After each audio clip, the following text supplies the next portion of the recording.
Maayong gabi kanato mga igala. Gabi.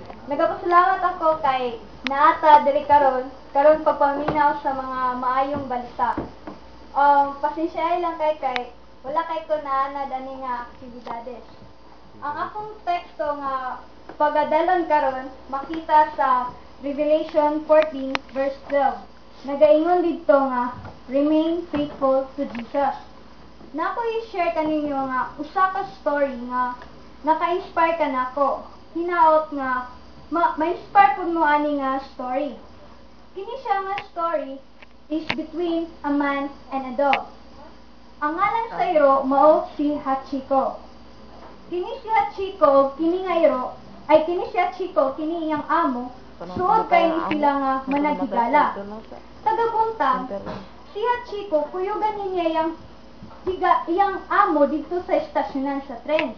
Kay ang iyang amo isa ni siya ka maestra dito sa Japan.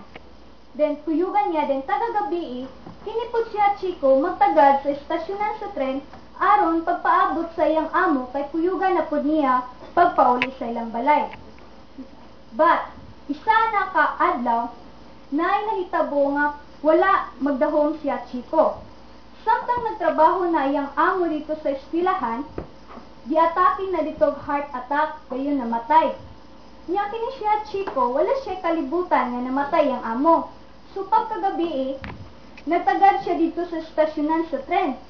Natingala siya pagpana katong oras nga tig-uli siyang amo, gitanaw niya ang tren, wala jud ning nawag yang amo. So hangtod nga nagkagamay na lang ang mga tao. Natingala jud siya, so ning uli na lang si Hachiko. Dayon pagkabuntag ana, ning balik na pud siya sa estasyonan sa tren, kinagpaabot na pud siya sa iyang amo.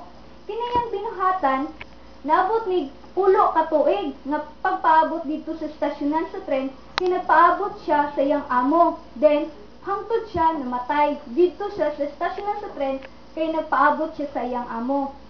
Dayon si Hachiko loyal kay siya sa iyang amo. Atong i-base ang atong kaugalingon ni Hachiko. Kita, makapaabot ba katag pulo katuig sa pagkamatinumanon sa atong Ginoo? Si Hachiko, usa ka iro nga nakahimo pagpaabot og pulo katuig sa iyang amo nga namatay.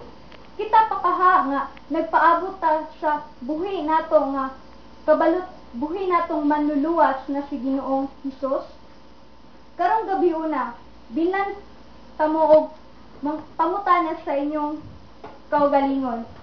Andam ta ba sa pagkamatinumanon sa atong Ginoo sa hangtod?